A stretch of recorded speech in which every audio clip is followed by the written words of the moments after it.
Est-ce que tu t'es déjà retrouvé esclave de toi-même? Pas esclave d'une personne, pas esclave d'une situation que tu n'as pas choisie, non. Je parle de quelque chose de bien plus insidieux, bien plus douloureux. Je parle d'être prisonnier de tes propres envies.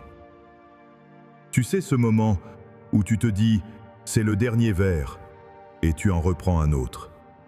Tu sais cette seconde où tu sens la colère monter en toi, où tu te dis « calme-toi » et tu exploses quand même. Tu connais ce regard que tu portes sur quelqu'un que tu sais que tu ne devrais pas désirer, et pourtant, tu n'arrives pas à détourner les yeux. Si tu t'es reconnu dans l'une de ces situations, reste. Parce que cette vidéo a été faite exactement pour toi. Maintenant, je veux que tu comprennes quelque chose d'important avant qu'on aille plus loin. Ces problèmes dont je viens de parler, l'alcool, la colère, les désirs qui te consument, tu penses peut-être que c'est un problème moderne, que c'est la faute des réseaux sociaux, de la publicité, du monde dans lequel on vit aujourd'hui. Et oui, le monde moderne amplifie tout ça. Mais ces batailles, elles ne sont pas nouvelles. Il y a 2000 ans, un philosophe romain nommé Sénèque écrivait des lettres à son ami sur le danger de perdre le contrôle de soi. Il y a 3000 ans, les textes bibliques décrivaient avec une précision troublante ce que ressent un homme consumé par un désir qu'il ne devrait pas avoir. Des hommes puissants, des empereurs, des rois, tous ont lutté contre ces mêmes démons. Ce qui veut dire une chose très importante, tu n'es pas faible, tu n'es pas brisé, tu es humain. Et être humain, c'est précisément ça, se battre contre soi-même. Alors aujourd'hui, on va explorer ensemble deux des sagesses les plus puissantes que l'humanité ait jamais produites pour gagner ce combat. La première, c'est le stoïcisme, une philosophie née en Grèce, perfectionnée à Rome, portée par des hommes au destin radicalement différent. Un esclave, un conseiller d'empereur et l'homme le plus puissant du monde de son époque. Trois vies opposées, une même vérité. La deuxième, ce sont les enseignements du Christ. Et avant que tu te fermes si ce mot « Christ » ne résonne pas avec toi, écoute-moi. On ne parle pas ici de religion, de rite, d'institution. On parle d'un homme qui a enseigné des principes sur la vie humaine si profonds que des philosophes, des psychologues, des leaders du monde entier, croyants ou non, les citent encore aujourd'hui. Ces deux traditions sont nées dans des contextes différents. Elles portent des voix différentes. Mais elles convergent vers une même vérité fondamentale. Une vérité que tu vas sentir résonner en toi au fil de cette vidéo. La maîtrise de soi est possible. Elle est nécessaire. Et elle peut littéralement tout changer dans ta vie. Et je veux être clair sur quelque chose dès maintenant. Cette vidéo n'est pas là pour te donner une leçon de philosophie abstraite. Elle n'est pas là pour te faire la morale ou t'expliquer ce que tu devrais faire selon tel ou tel dogme religieux. Non. Elle est là pour te donner des principes concrets, des principes éprouvés par des millénaires d'expérience humaine, des principes que des hommes ont appliqués dans les situations les plus extrêmes, en prison, sur le champ de bataille, face à la mort, et qui ont fonctionné. Des principes que toi, tu peux appliquer dès aujourd'hui, dans ta vie quotidienne, dans tes moments de faiblesse, dans tes combats les plus intimes. Marc Aurèle, l'empereur de Rome, écrivait dans son journal personnel, un journal qu'il n'a jamais voulu publier, ces mots qui résonnent encore 2000 ans plus tard. Tu as du pouvoir sur ton esprit, pas sur les événements extérieurs. Réalise cela et tu trouveras la force. Un homme qui dirigeait des millions de personnes, qui commandait des armées, qui gérait des crises permanentes. Et le soir, dans l'intimité de ses appartements, il se rappelait à lui-même de rester maître de son esprit. Si lui en avait besoin, tu crois qu'on peut se permettre de l'ignorer? Dans cette vidéo, on va aborder 3 grands combats que presque tout le monde connaît, mais que très peu de gens osent vraiment affronter. Le premier, l'alcool et la perte de contrôle. Pourquoi tu continues à boire même quand tu sais que tu ne devrais pas? Et ce que 2000 ans de sagesse ont à te dire là-dessus. Le deuxième, la colère. Pourquoi elle t'échappe toujours au pire moment? Et comment reprendre les rênes avant qu'elle détruise ce qui compte pour toi? Le troisième, les mauvais désirs. Ces envies intenses qui te font faire des choses que tu regrettes amèrement après. Et pourquoi satisfaire un désir n'est jamais vraiment la solution. Pour chacun de ces combats, on verra ce que le stoïcisme enseigne, ce que le Christ a dit, et surtout, ce que toi, tu peux faire concrètement dès aujourd'hui. Tu es prêt? Alors on commence. Le stoïcisme, l'art de pratiquer l'inconfort. On vient de parler des 3 grands combats que presque tout le monde connaît, mais que très peu osent vraiment affronter. L'alcool, la colère, les mauvais désirs. Sépare ce qui dépend de toi de ce qui n'en dépend pas. C'est tout. C'est ça, le cœur du stoïcisme. Ce qui dépend de toi, tes pensées, tes choix, tes réactions, tes valeurs, ta façon de répondre aux événements. Ce qui ne dépend pas de toi, le regard des autres, les accidents de la vie, ce que les gens font ou disent, la météo, l'économie, la mort.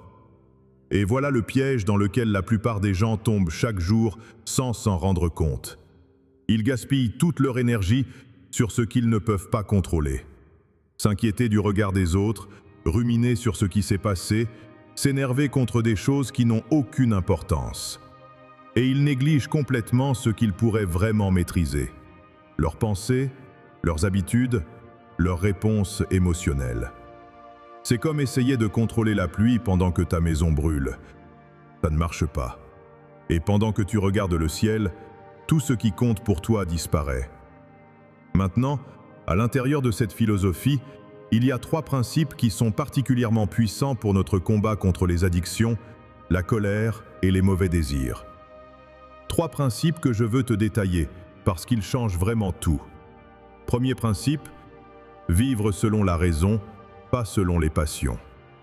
Attention, et c'est crucial, les stoïciens ne disaient pas d'étouffer tes émotions.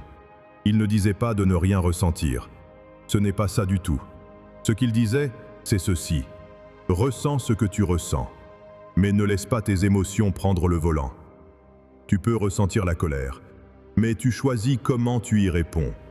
Tu peux ressentir le désir, mais tu décides si tu le sais ou non. Tu peux ressentir l'envie de boire, mais c'est toi qui décides si tu cèdes. C'est là que réside la vraie liberté. Pas dans l'absence d'émotion, parce que ça c'est impossible, ce n'est pas humain. La vraie liberté, c'est l'espace entre l'émotion et ta réaction. Cet espace d'une seconde, d'une fraction de seconde parfois, où tu peux choisir qui tu veux être. Et plus tu pratiques cet espace, plus il grandit. Deuxième principe. L'adversité est un professeur, pas un ennemi.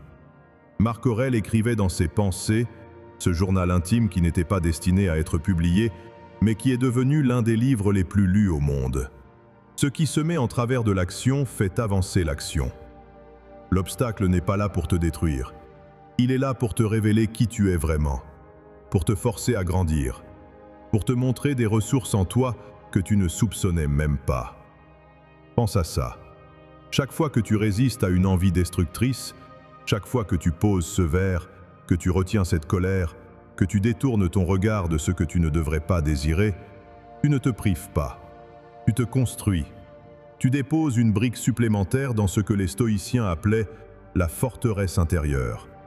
Un endroit en toi que personne, aucune circonstance extérieure ne peut jamais détruire.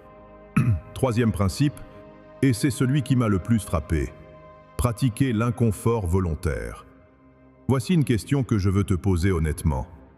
Est-ce que tu t'entraînes à dire non dans les petites choses ? Est-ce que tu pratiques la résistance quand l'enjeu est faible? Ou est-ce que tu cèdes systématiquement à tout ce qui est agréable et facile? Et tu t'étonnes ensuite de ne pas tenir dans les grandes épreuves. Parce que c'est exactement ce que disait le stoïcisme. Si tu veux tenir dans les moments difficiles, tu dois t'entraîner dans les moments faciles. La discipline, ça ne s'invente pas le jour où on en a le plus besoin. Elle se construit chaque jour, dans les petits choix, dans les petits refus, dans les petits inconforts volontaires. Le stoïcien ne fait pas ce dont il a envie. Il fait ce qu'il a décidé. Cette différence entre agir par envie et agir par décision, c'est la différence entre être esclave de toi-même et être libre. Maintenant, et c'est là que ça devient vraiment intéressant, comment est-ce qu'on applique tout ça concrètement? Face à l'alcool, face à la colère, face aux mauvais désirs?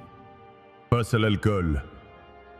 La prochaine fois que l'envie de boire un verre de trop se présente, et elle va se présenter, soyons honnêtes, voilà ce que le stoïcien fait. Il s'arrête. Juste une seconde. Il regarde cette envie en face, comme s'il l'observait de l'extérieur. Et il se dit clairement dans sa tête: je suis celui qui contrôle mes désirs, pas l'inverse. Ce n'est pas une formule magique. Ça ne supprime pas l'envie instantanément. Mais c'est un acte de conscience, un rappel que tu n'es pas obligé de céder, que l'envie est là, mais que toi, tu es encore là aussi, et que tu peux choisir. Parce que très souvent, si tu tiens juste quelques minutes, l'envie passe. Elle ne disparaît pas pour toujours, mais elle passe. Et chaque fois qu'elle passe sans que tu aies cédé, tu deviens un peu plus fort.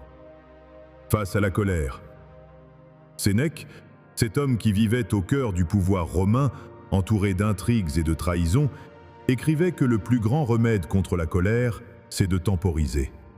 Juste ça. Attendre. Alors la prochaine fois que tu sens la colère monter, que quelqu'un t'a blessé, contrarié, humilié, donne-toi 10 secondes avant de répondre.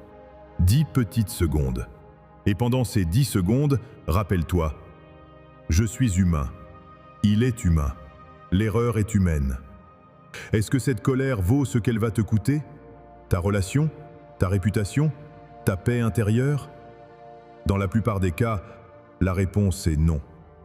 Et souvent, quand tu te donnes ce temps-là, tu réalises quelque chose de surprenant.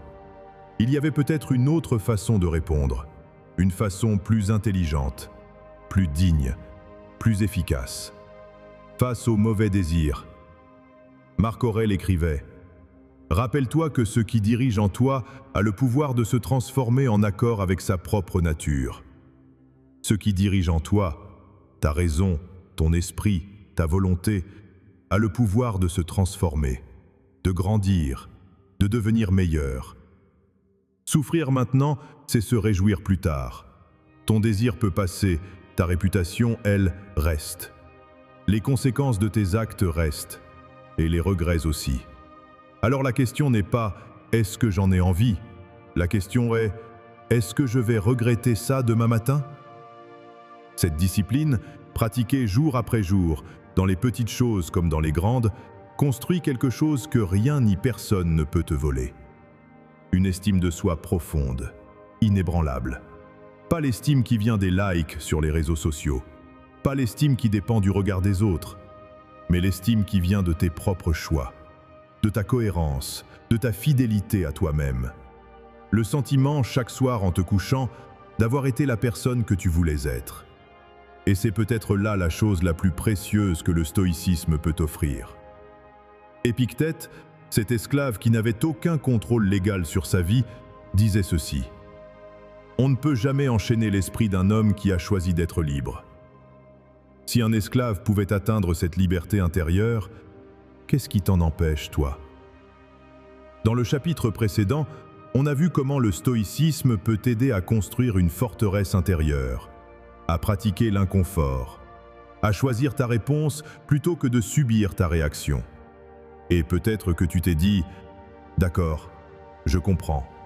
La discipline, la raison, l'inconfort volontaire. Je peux essayer ça. » Mais laisse-moi te poser une question honnête.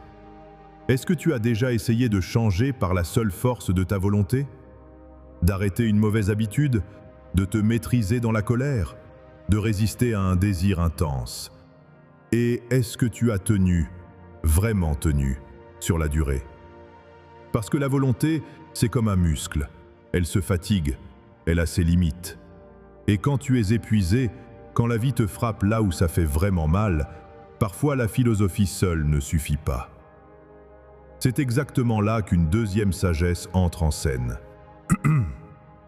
Ce que Jésus enseignait vraiment. Alors voici les 4 enseignements fondamentaux du Christ sur la maîtrise de soi. 4 idées qui, si tu les laisses vraiment rentrer, peuvent changer quelque chose de profond en toi. Premier enseignement. La source du problème est intérieure. Jésus enseignait que ce qui sort de la bouche vient du cœur. Ce qui veut dire quoi concrètement? Ça veut dire que ton problème avec l'alcool, ce n'est pas la bouteille. Ton problème avec la colère, ce n'est pas la personne qui t'énerve. Ton problème avec tes désirs, ce n'est pas l'autre personne. Ce sont des batailles intérieures. Elles ont leur source en toi. Et c'est à l'intérieur que la transformation doit commencer. Pas en changeant les circonstances autour de toi, en enlevant l'alcool de ta maison, en évitant certaines personnes, en fuyant certaines situations. Parce que si la source du problème est en toi, tu l'emportes partout où tu vas. Deuxième enseignement, couper le mal à la racine. Jésus ne disait pas de résister au désir au dernier moment, il disait de ne pas le laisser grandir. Et il s'exprimait avec une phrase qui, à première lecture, peut sembler radicale, mais qui est en réalité la stratégie la plus sage qui soit. Que celui qui regarde une femme pour la désirer a déjà commis l'adultère dans son cœur. Est-ce une condamnation? Non. C'est une observation profondément vraie sur la mécanique du désir. Un désir ne commence pas dans l'acte, il commence dans le regard, dans la pensée, dans ce qu'on laisse entrer. Et plus tu attends pour lui dire non, plus il est difficile de le faire. Troisième enseignement. La maîtrise vient d'une source plus grande que toi. Dans la Bible, la maîtrise de soi est présentée comme un fruit de l'esprit. Et là, l'image est magnifique. Parce qu'un fruit ne se fabrique pas. Il pousse, il mûrit, il se développe naturellement, à condition qu'on crée les bonnes conditions pour qu'il pousse. Cela signifie que la vraie transformation ne vient pas uniquement d'un effort épuisant de volonté. Elle vient d'un renouvellement intérieur profond, d'une connexion avec quelque chose de plus grand que toi. Et quand cette connexion est là, la maîtrise de soi ne devient plus une bataille douloureuse. Elle devient une expression naturelle de qui tu es. Quatrième enseignement, et c'est celui qui distingue le plus profondément le Christ du stoïcisme, l'amour comme moteur de la discipline. Le stoïcisme te dit de te maîtriser par la raison, par discipline, par fierté personnelle. C'est puissant, mais il fait froid, et ça peut s'épuiser. Le Christ te dit quelque chose de radicalement différent. Il te dit de te maîtriser par amour. Amour de toi-même, parce que tu te respectes trop pour te laisser détruire par tes propres envies. Amour des autres, parce que tes actes ont des conséquences sur les gens qui t'entourent. Et cet amour-là, il ne s'épuise pas, parce qu'il puise dans une source bien plus grande que ta seule volonté. Parlons maintenant de l'alcool. Et je veux commencer par une image que la Bible utilise. Une image qui m'a frappé la première fois que je l'ai lue. Elle compare l'alcool à un serpent venimeux qui mord. Imagine qu'on te présente une bouteille et qu'on te dit tranquillement, clairement, « Attention, il y a un serpent à l'intérieur. Si tu le bois, il va te mordre de l'intérieur. Est-ce que tu la boiras quand même ?» Tu connais déjà ta réponse. Maintenant, et c'est important de le dire clairement, la Bible ne condamne pas l'alcool en lui-même. Ce n'est pas le message. Ce qui est dénoncé, c'est la perte de contrôle. Ce moment précis où ce n'est plus toi qui décide, où l'envie décide pour toi, où tu te retrouves à faire des choses que, sobrement, tu n'aurais jamais faites. Et voilà ce qui est insidieux avec ce glissement-là. Il est progressif, il est invisible. Tu ne te réveilles pas un matin en te disant « je suis dépendant ». Ça commence par un verre de trop un soir, puis deux, puis une habitude, puis une prison. Et à chaque étape, tu te dis « je contrôle encore, je peux arrêter quand je veux ». C'est exactement là que le serpent mord. Alors face à l'alcool, le stoïcisme te dit « pratique le refus dans les petites choses pour tenir dans les grandes ». Dis non à la 3e part de gâteau, dis non à la 2e heure de série. Entraîne-toi à résister à ce qui est agréable, mais pas nécessaire. Et les enseignements du Christ ajoutent quelque chose de crucial. Reconnais que tu as besoin d'une force plus grande que la tienne pour tenir sur la durée. Que tu n'es pas seul dans ce combat. Et que demander de l'aide à Dieu, à un proche, à un professionnel, ce n'est pas une faiblesse. C'est la décision la plus sage et la plus courageuse que tu puisses prendre. Maintenant, parlons de la colère. Et là, la Bible dit quelque chose qui, à première lecture, peut sembler dur, peut-être même offensant. Ne te vexe pas pour un rien, car la susceptibilité loge chez les stupides. Est-ce une insulte? Non, c'est une vérité brutalement honnête. Et si tu prends le temps d'y réfléchir vraiment, tu vas te reconnaître. Combien de fois dans ta vie t'es-tu mise en colère pour quelque chose dont tu as ri le lendemain? Combien de fois as-tu dit des mots blessants dans un moment de rage pour réaliser plus tard que tu avais tort? Combien de fois as-tu explosé contre quelqu'un que tu aimes pour une raison qui, avec le recul, ne valait vraiment pas ça? Et voilà ce qui est cruel avec la colère. Elle est rapide. Elle arrive avant que tu aies le temps de réfléchir. Elle s'empare de toi comme un incendie qui se propage avant même que tu aies le temps de chercher de l'eau. La réflexion, elle, est lente. Elle arrive trop tard, quand les mots sont déjà dits, quand les dommages sont déjà faits. Alors voilà la leçon, simple mais transformatrice. La prochaine fois que tu sens cette flamme monter en toi, donne-toi quelques secondes, juste quelques secondes. Et dans ces secondes, pose-toi cette question. La susceptibilité que j'expose aujourd'hui, est-ce la faiblesse que je veux payer demain? Parce que la colère non maîtrisée a un prix. Elle abîme les relations, elle détruit la confiance. Elle te fait dire des choses que tu ne pensais pas vraiment, ou pire, que tu pensais, mais que tu aurais dû garder pour toi. Et très souvent, c'est toi qui paies le prix le plus élevé. La maîtrise de soi face à la colère, ce n'est pas de la faiblesse. C'est l'acte le plus intelligent et le plus digne que tu puisses poser dans un moment difficile. Et maintenant, on arrive au sujet le plus délicat, le plus intime, celui dont on parle le moins, et pourtant, celui qui fait peut-être le plus de dégâts en silence. Les mauvais désirs. Beaucoup de gens croient que satisfaire un désir, c'est s'en libérer. Comme si l'envie était une dette, tu la rembourses et elle disparaît. Tu cèdes et tu es enfin libre. Mais voilà ce que l'expérience humaine et les Écritures nous montrent depuis des millénaires. Et pour ça, je veux te raconter une histoire. Une histoire vraie qui s'est passée il y a plus de 3000 ans. Et qui est peut-être l'une des leçons les plus puissantes jamais écrites sur la nature du désir. Il s'appelait Amnon. Il était jeune, il était puissant, il avait tout pour lui. Et il était consumé, littéralement consumé, par un désir intense pour une femme. Ce désir lui faisait physiquement mal. Il ne dormait plus, il ne mangeait plus. Il ne pensait qu'à ça, jour et nuit. Cette femme occupait chaque recoin de son esprit. Et alors il a tout fait pour satisfaire ce désir. Il a manœuvré, il a planifié, il a agi.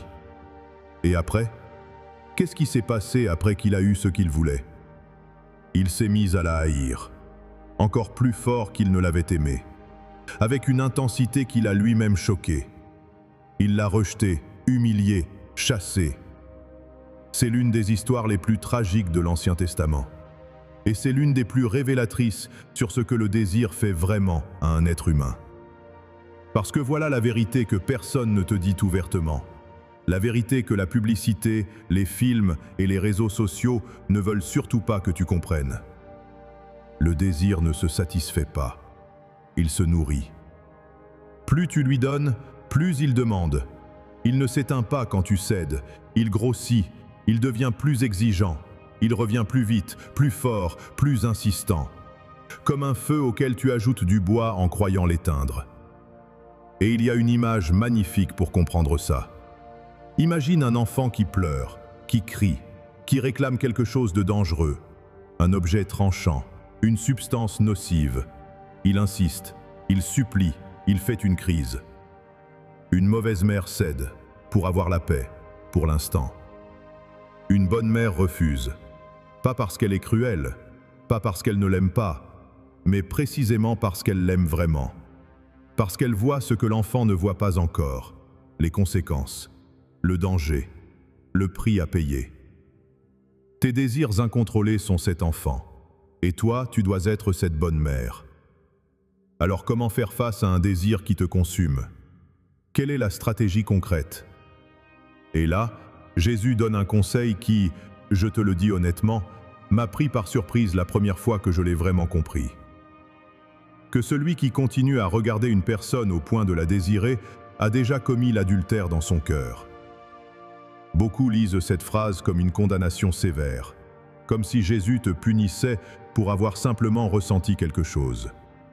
Mais ce n'est pas ça du tout. C'est une stratégie, la plus sage qui soit.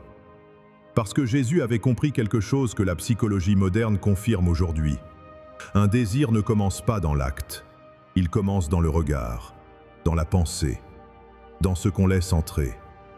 Et plus tu regardes, plus tu penses. Et plus tu penses, plus c'est difficile de ne pas agir. C'est comme s'approcher d'un bord. Plus tu t'approches, plus il est difficile de ne pas tomber. La solution n'est pas d'être au bord et d'essayer de résister à la gravité. La solution, c'est de ne pas s'approcher du bord. Évite les situations qui font remonter ce désir.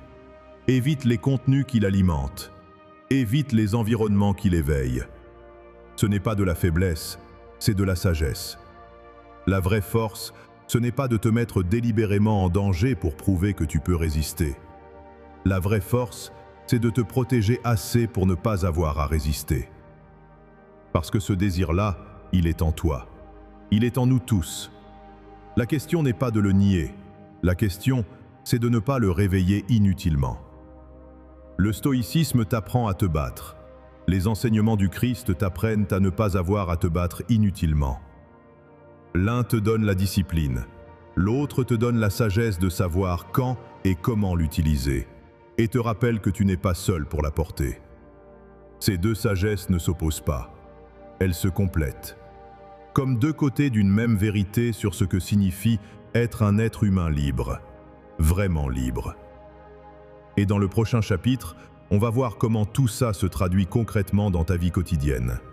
3 pratiques simples, matin, journée, soir, qui peuvent transformer qui tu es, pas en quelques jours, mais sur la durée. Parce que la transformation ne vient pas d'un grand soir de résolution. Elle vient de petits choix conscients, répétés chaque jour. La transformation, un combat quotidien. On a vu le stoïcisme, on a vu les enseignements du Christ, 2 sagesses, 2 approches, 2 façons différentes de regarder les mêmes combats.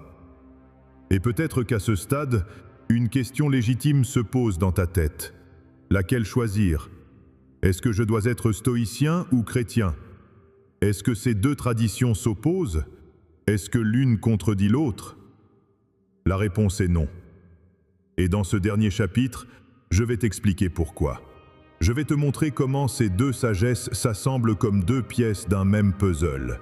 Et surtout, je vais te donner 3 pratiques concrètes que tu peux commencer dès ce soir. Pas dans une semaine, pas quand tu seras prêt, ce soir. Parce que la transformation ne commencera pas un jour hypothétique dans le futur. Elle commence maintenant, elle commence ici. Imagine 2 outils dans une boîte à outils. Le premier, c'est un marteau, puissant, précis, efficace. Il te permet de construire, de réparer, de solidifier. Sans lui, tu ne peux pas faire grand-chose. Le deuxième, c'est un niveau à bulles. Il ne fait pas le même travail. Il ne cloue pas, il ne frappe pas. Mais sans lui, tout ce que tu construis avec le marteau risque d'être de travers, de s'effondrer à la première secousse. Tu as besoin des 2. Le stoïcisme, c'est le marteau. Il te donne des outils concrets, précis, immédiatement applicables. La distinction entre ce qui dépend de toi et ce qui n'en dépend pas. La pratique de l'inconfort volontaire. La transformation de l'adversité en force. Des principes universels que n'importe qui peut utiliser, quelle que soit sa culture, sa religion, ses croyances. Les enseignements du Christ, c'est le niveau à bulles. Ils ajoutent une dimension que la philosophie seule ne peut pas atteindre. La grâce. La conscience que tu n'es pas seul dans ce combat. L'idée que la transformation peut venir de l'intérieur, comme un fruit qui pousse naturellement, pas comme un effort épuisant qui finit par te briser. L'un te responsabilise, l'autre te soutient. L'un te donne la discipline, l'autre te donne la force. L'un te dit « tu peux », l'autre te dit « tu n'es pas seul ». Et ensemble, ils t'offrent quelque chose de complet. Une vision profondément humaine de ce que signifie se transformer. Pas en devenant une machine froide et sans émotion, pas en attendant passivement que Dieu fasse tout à ta place, mais en combinant ta propre responsabilité avec la conscience que quelque chose de plus grand que toi t'accompagne dans ce chemin. C'est ça, la vraie puissance de ces deux traditions réunies. Maintenant, et c'est le moment que tu attendais, concrètement, qu'est-ce que tu fais avec tout ça? Parce que les idées, c'est bien. Les philosophies, c'est beau. Les citations de Marc Aurèle et de Jésus, c'est inspirant. Mais si tout ça reste dans ta tête, dans ta mémoire, sans jamais descendre dans tes actions, ça ne changera rien à ta vie. Voici donc 3 pratiques simples. Une pour le matin, une pour la journée, une pour le soir. 3 moments précis dans ta journée où tu peux ancrer concrètement ces 2 sagesses dans ta réalité. Pratique numéro 1. Le matin. La préméditation stoïque. Demain matin, avant de faire quoi que ce soit d'autre, avant de regarder ton téléphone, avant de vérifier tes messages, avant de scroller sur les réseaux, prends 5 minutes. Juste 5 minutes. Assis. Tranquille. Et pose-toi cette question simple mais puissante. Qui est-ce que je veux être aujourd'hui? Pas qu'est-ce que je veux accomplir, pas qu'est-ce que j'ai à faire. Qui est-ce que je veux être? Patient face à quelqu'un qui m'énerve? Courageux face à une situation difficile? Maître de mes réactions face à une tentation qui va surgir? Généreux envers quelqu'un qui ne le mérite peut-être pas? Décide à l'avance. Parce que le stoïcisme nous enseigne que la bataille est à moitié gagnée quand tu as décidé qui tu es avant que les épreuves arrivent. Tu ne peux pas toujours contrôler ce qui va se passer dans ta journée, mais tu peux contrôler avec quel état d'esprit tu vas y entrer. Et cette décision du matin, elle change tout. Pratique numéro 2. Dans la journée, la vigilance christique. Au fil de ta journée, des moments vont surgir. L'envie de boire un verre de trop, la colère qui monte face à quelqu'un qui t'a blessé, un désir qui surgit de nulle part et qui t'attire vers quelque chose que tu sais que tu ne devrais pas. Ces moments vont arriver. Tu ne peux pas les empêcher, mais tu peux choisir comment tu y réponds. Voici ce que je te propose. Dans ces moments-là, et ça demande de la pratique, ça ne vient pas naturellement au début, fais une pause. Une seule seconde. Juste une. Et dans cette seconde, pose-toi 2 questions que les enseignements du Christ nous invitent à nous poser. Est-ce que cette action reflète qui je veux vraiment être? Est-ce qu'elle m'aide ou est-ce qu'elle m'abîme? Pas une longue réflexion philosophique, juste ces 2 questions, en une seconde. Et très souvent, tu connais déjà la réponse avant même de les avoir finies. Cette vigilance-là, c'est exactement ce dont parlait Jésus quand il disait de couper le mal à la racine, avant qu'il grandisse, avant qu'il prenne de la place, avant qu'il soit trop difficile à arrêter. Pratique numéro 3. Le soir, le bilan honnête. Avant de dormir ce soir, avant d'éteindre la lumière, avant de fermer les yeux, prends 2 minutes, juste 2, et pose-toi 2 questions. Une stoïque, une christique. La question stoïque. Est-ce que j'ai été maître de mes réactions aujourd'hui? Est-ce que j'ai choisi comment répondre ou est-ce que j'ai subi mes émotions? Est-ce que j'ai agi selon mes valeurs ou selon mes impulsions? La question christique. Est-ce que j'ai aimé, pardonné, servi aujourd'hui? Est-ce que j'ai traité les gens autour de moi avec la dignité qu'ils méritent? Est-ce que j'ai été la personne que je voudrais que les autres soient avec moi? Et c'est crucial, ces questions ne sont pas là pour te juger, pas pour te faire sentir coupable, pas pour alimenter une voix intérieure qui te dit que tu es nul. Elles sont là pour apprendre, pour grandir, pour identifier ce qui a fonctionné et ce qui n'a pas fonctionné. Et pour recommencer demain avec un peu plus de conscience qu'aujourd'hui. Parce que c'est ça, la transformation. Ce n'est pas un grand soir de révélation, c'est 2 minutes chaque soir pendant des semaines, des mois, des années. des petits ajustements quotidiens qui finissent par remodeler complètement qui tu es. Maintenant, je veux te dire quelque chose d'important. Quelque chose que tu dois entendre et ne jamais oublier. Ces combats dont on a parlé aujourd'hui, l'alcool, la colère, les mauvais désirs, n'ont pas de solution définitive qui arrive du jour au lendemain. Ce ne sont pas des batailles que tu gagnes une fois et puis c'est terminé. Ce ne sont pas des cases que tu coches sur une liste. Tu ne vas pas te coucher ce soir transformé, te réveiller demain matin parfait et ne plus jamais avoir à y penser. Ce sont des combats que tu choisiras de mener chaque jour, demain, dans une semaine, dans un an. Certains jours tu vas gagner, certains jours tu vas perdre. Certains jours tu vas tenir bon jusqu'au dernier moment. Certains jours tu vas céder plus vite que tu ne l'aurais voulu. Et c'est normal, c'est humain. Ce n'est pas un signe que ça ne marche pas, c'est un signe que tu es vivant et que tu te bats. Parce que c'est justement dans cette lutte quotidienne, dans cette décision de se relever chaque fois qu'on tombe, que réside la vraie transformation. Pas dans la perfection, pas dans l'absence d'échec, mais dans la décision de ne jamais abandonner. Et les enseignements du Christ ajoutent quelque chose de magnifique à tout ça. Une perspective qui dépasse notre vie quotidienne, qui dépasse même notre vie entière. La promesse d'une transformation ultime, d'un monde où ces combats n'existeront plus, où le péché n'aura plus de prise, où tu seras enfin, complètement, définitivement libre. Cette promesse n'est pas une excuse pour ne pas agir maintenant. Bien au contraire, c'est une motivation supplémentaire. Si une telle transformation est possible, alors chaque petit pas que tu fais aujourd'hui vers la maîtrise de toi-même a une valeur immense. Chaque verre que tu poses, chaque colère que tu retiens, chaque désir destructeur auquel tu dis non, ce sont des parts vers cette liberté-là. On arrive à la fin de cette vidéo. Et je veux terminer par quelque chose qui compte vraiment pour moi. Quelque chose que je veux que tu emportes avec toi, longtemps après avoir fermé cet écran. Depuis le début, on a parlé de deux sagesses extraordinaires. Le stoïcisme t'a appris à séparer ce qui dépend de toi de ce qui n'en dépend pas. À pratiquer l'inconfort volontaire dans les petites choses pour tenir dans les grandes.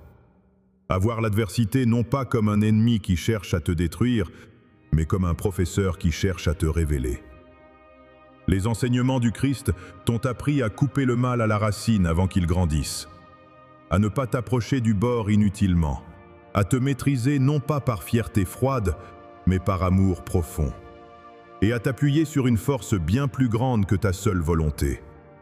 Ces deux sagesses, pratiquées ensemble, peuvent faire de toi quelqu'un que tu seras fier d'être. Pas parfait, jamais parfait.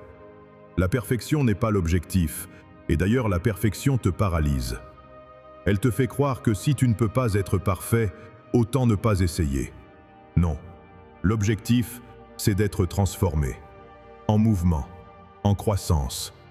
Quelqu'un qui, dans 6 mois, dans 1 an, dans 5 ans, sera foncièrement différent de la personne qu'il était le jour où il a regardé cette vidéo. Alors laisse-moi te poser une dernière question.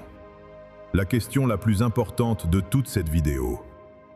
Est-ce que tu veux continuer à être esclave de tes propres envies? Continue à céder à ce verre que tu sais que tu ne devrais pas boire? Continue à exploser dans des colères dont tu sais qu'elles te coûtent trop cher? Continue à nourrir des désirs qui te consument et te détruisent de l'intérieur? Ou est-ce que tu veux autre chose? La vie que tu veux vraiment mener, une vie où la colère ne gouverne plus tes relations les plus importantes, où l'alcool ne contrôle plus tes soirées et tes matins, où les mauvais désirs ne dictent plus tes choix et ne ruinent plus ta réputation. Cette vie-là est possible, elle a toujours été possible. Elle t'attend. Il ne manque qu'une seule chose, ta décision. Pas demain, pas quand tu te sentiras prêt, parce que ce jour n'arrive jamais tout seul. Pas la semaine prochaine, après le week-end, après les vacances, après cette dernière fois. Aujourd'hui, maintenant, dans les prochaines minutes. La maîtrise de soi n'est pas une destination, c'est un chemin, et tu es déjà en train de le marcher. Si cette vidéo t'a apporté quelque chose de réel, mets un like. Ce geste simple m'aide énormément à continuer à créer ce type de contenu.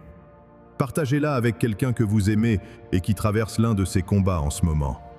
Peut-être qu'ils n'ont pas les mots pour demander de l'aide, mais cette vidéo pourrait leur dire exactement ce dont ils avaient besoin d'entendre. Abonne-toi et active les notifications pour ne manquer aucune vidéo sur Vie quotidienne. Chaque semaine, on explore ensemble ces sagesses qui peuvent transformer ta vie quotidienne. Et surtout, descends dans les commentaires et dis-moi, lequel de ces 3 combats est celui avec lequel tu luttes le plus en ce moment? L'alcool, la colère ou les mauvais désirs? Je lis personnellement chaque commentaire et ta réponse m'aidera à créer les prochaines vidéos qui t'aideront le plus. À très bientôt sur Vie quotidienne. Et n'oublie jamais, la transformation t'attend. Il ne tient qu'à toi d'aller la chercher.